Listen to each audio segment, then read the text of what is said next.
Welcome back to Man vs. Meeple, the show where we talk about all things board game related. And today we are indeed going to talk about all things board game related because we just got back from GAMA last week. We had to take kind of a breather because we took a lot in at GAMA, and we wanted to kind of take a look at what we'd looked at, think about it. There's a lot of coverage out there already. We wanted to kind of give it a slightly different take because a lot of you we know haven't been to GAMA before. This is not the trade show that's open to everybody, right? Yeah, I mean, it is definitely a retailer-focused trade show. GAMA, for you guys that don't know what GAMA stands for, it's the Game Manufacturer Association.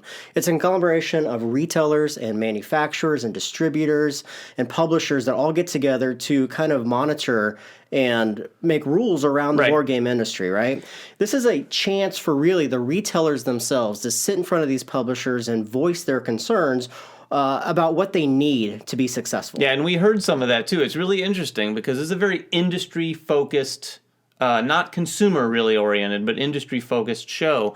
And like Jeremy said, there's some seminars we sat in on where some retailers really, stuck it to some of the publishers. And I think it's welcome. It wasn't exactly confrontational. This is a great opportunity for that to happen. I think in the end, everyone appreciates that for sure. So we want to talk a little bit about the games, but we're going to talk about the industry as a whole. So what is GAMA? What does it consist of? What does it feel like when you go there? It's a 5-day event, and it's really a lot of seminars, a lot of events where publishers are talking to the retailers about what they have coming out, how they can help them facilitate sales, and how to run a better store, basically. Yeah, and one of the things I really appreciate, too, because I've been to a lot of these in different industries through the years, and oftentimes you go and you hear the word seminar, and you're like, I'm out. Yeah. But these things, they don't just give the typical marketing pitch most of the time. A lot of these guys are giving a lot of really good detailed information. Yeah. Sharing a lot of information about games. This is sort of the first show of the year where publishers have the opportunity to say, give people a peek at what's coming this year. Right. So we saw a lot of announcements. I mean, you probably heard some of them already. Right. Some big, not only game announcements, but announcements for what companies are doing, people they're bringing on board, things like that. Like the Eric Lang news. Exactly. The Eric Lang thing is exactly what I was alluding to. It was announced that he was brought on to CMON as their director of game design. Yeah, something game design. To that effect. So it's not just an opportunity, though, for them to talk to the retailers. It's a chance for the retailers to talk back about their concerns going on. And there are some major concerns going on in this industry that we want to talk about because we need to get them out. I think people are interested in what's going on and how it affects the consumers, us as gamers, right?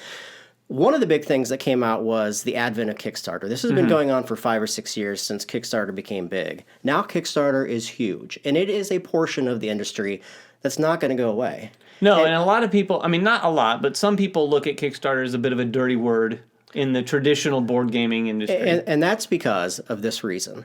When Kickstarter happens, it cuts out a lot of the processes that are used in the board game market. These designers create their own games. They go directly to the manufacturer themselves, and they sell directly to the consumer themselves. So you cut out the distributor, and you cut out a publisher, right? So you're cutting out some of the people, but most assuredly, you're cutting out the retailer. The retailer doesn't see any of that money as well. So a lot of the things that are happening that we're seeing in the industry right now is we're seeing some of these designers and publishers create levels for retailers in order to back the product, still make margin on the product, and then sell it in their stores. Right, and it's kind of, they're searching for a happy medium, a solution for everybody, and not everyone's probably going to be happy with where things go in that respect, but I think there's a lot of conversation going on at GAMA to solve that, to make the retailers happy, to make these smaller designers happy too, because on the flip side of retailers potentially being cut out of that on face value, it also means that there's a lot of smaller games that are finding their way to market that wouldn't otherwise find their way to market in the past. That's true. A lot of these smaller designers with these little games that no one's ever heard of would never have seen the light of day without something like Kickstarter. So in all, I think all of those things are a good thing for the development of the industry and this hobby. Everyone just needs to take a cautious step towards how we manage all this together. And speaking of managing, as you guys know, David and I do Kickstarter previews for companies. We also want to make sure that we're walking the fine line between supporting the industry, the publishers, the distributors, but also supporting these small-time designers. To us, gaming is gaming. We love gaming, no matter if it's a big publisher or a small publisher, because what we see is that no matter who releases the game, a good game is still a good game. Yeah. Right? And we want to be able to show those good games where we can, right? Because they just don't get the media that typically that happens for these small guys who are creating small products. Exactly. And I think the more product, I mean, generally speaking, the more product that's out there, the more good product, the better. Good product. The better it is for the industry. And I think one of the other concerns in the industry right now is that there's this glut of product. There's a lot of games being designed. Yeah. And honestly, one of the reasons Jeremy and I are doing this, trying to filter through that, not only for ourselves, but to share that with you as well. Yeah. We see so many games, so many of which we don't cover because we really can't.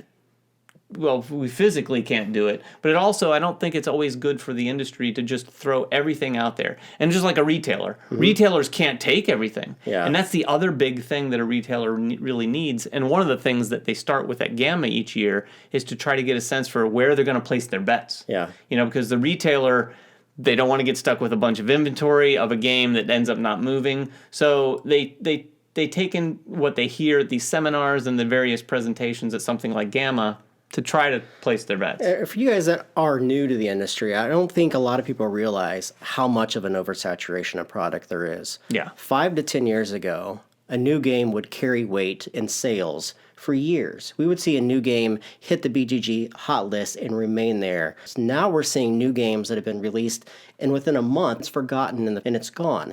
That means that the retailers, when they buy this product, it could be hot for a week and they could overbuy, or they don't know what to buy because there's 150 new games that come out every month. What do you buy as a retailer that's going to sell and sustain your business? Yeah, it's super tough. I don't envy their position because it's a market. A lot of people think that it's on the bubble. I don't think board gaming is going away, personally. No. I just don't see board gaming going away in any significant fashion. But there are obviously a lot of growing pain sort of situations going on, like we've just noted with Kickstarter. Also a lot of consolidation in the industry. I think in general that can be a good thing, but I think that too makes some of the smaller players a little nervous at times as to where they're going to find their niche in this big market. Right. But like, to bring this all back to GAMA, these are the types of topics that are not only happening in seminars, happening in presentations, but they're also happening at the bar. And behind closed doors. And at restaurants and in an elevator. Yeah. And which is a really cool opportunity for us to hear a lot of things. People are sharing with us a lot of things that we can share to you.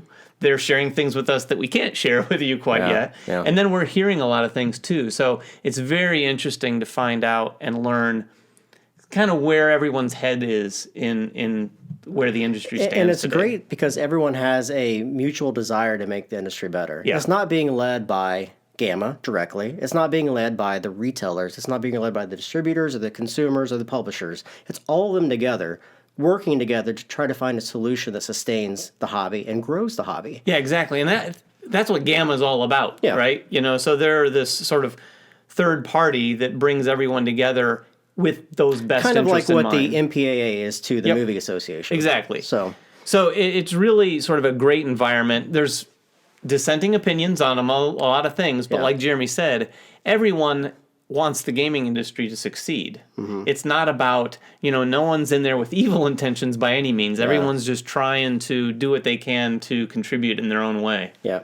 So let's shift. Let's talk about some of the games that we saw. Because we saw a lot of games, some games that we can't discuss right now. Yeah, but the just to games tease that we you. can discuss, we saw Dice Forge, which is a game that's been on your list. It was on your top 5 most anticipated for 2017. We saw a almost complete prototype of the game. Yeah, and unfortunately we didn't get a chance to play it. That's one thing. We didn't have as much time as we'd like to have had, but Dice Forge is one of the ones we actually saw. We got to touch, got to feel components, what I felt like were, like you said, pretty close to probably final components. The dice, in fact, had to have been pretty close. That game looks as beautiful as it ever has. In fact, we wandered into that room one night, and they had Dice Forge sitting right next to Yamatai. And And then another game that we hadn't heard anything Number 9. about, Number 9, Yeah. which was this little sort of abstract tile-laying game. This is one of the greatest things about going to GAMA. We heard about it. We'd never heard of this game. No. And we sat there and watched it for a couple minutes. It's a simple enough game, but a very worthy, game to get on store shelves for sure. It was a really interesting little tile-playing game. We also saw the announcement from Simon of Song of Ice and Fire. Yes. Which is the miniatures game. You and I aren't big miniatures guys. No. But we're huge Game of Thrones guys, Sure. right? So this is a cool departure for them to make a strict miniatures game. That Game of Thrones license is something significant. The other cool thing, too, is we had a chance not only to see that game presented, but we had a chance to sit down and we were talking with the folks at Simon about it. And you learn little details that you might gloss over when you're in the presentation. Right. Like these miniatures, they're using different plastics, for example, That's for really the cool. weapons in the miniatures' hands, different plastic than what the rest of the miniature's made for. And it's plastic that's a sturdier, stiffer plastic that won't bend. So if you've ever played any game with any miniature in it and you take it out of the box and the guy has a sword that's bent like that, you know what we're talking about. So you see a company like Simon not resting on their laurels and really putting in that sort of effort to make sure their product is of the quality that we're used to or greater. Yeah. And it's really, good to see. It just makes you feel good that a company like them isn't taking anything for granted and really continuing to push things. We saw Renegade announce like 5 or 6 new titles. Yeah, I mean, we just recently had Sarah on here, not even posted yet. Yeah. But she shared with us a little bit more, but man, did they announce a lot of games. They did. The Renegade is publishing a good amount of games. And the games they announced are only coming up until summer. Exactly. They haven't even talked about their Gen Con schedule, which we know it's going to have 3 new titles that are semi but not really announced. Right. And then they're going to have stuff for Essen in the tail end of the year. So Yeah, they had the games that I think they really showed in their seminar. They actually had a cool demo thing where they had all the retailers that were in their seminar. They ran through Castles of Caladale, really quick demos of that and a couple of their other games. I believe. Honshu, maybe. But then they announced the Scott Pilgrim game, Flip Ships. So, guys, that's a GAMA in a nutshell. Yeah, we might do a little bit more coverage. Yeah. We haven't really gone through company by company with their games, and we know other people have done that. So if we do something like that, we'll probably focus on sort of the one thing from each company that might have gotten us really excited. But we just wanted to give you a sense of what GAMA was like for us. I was a first-time goer. I think, Jeremy, you've only been there one other second time. Yeah.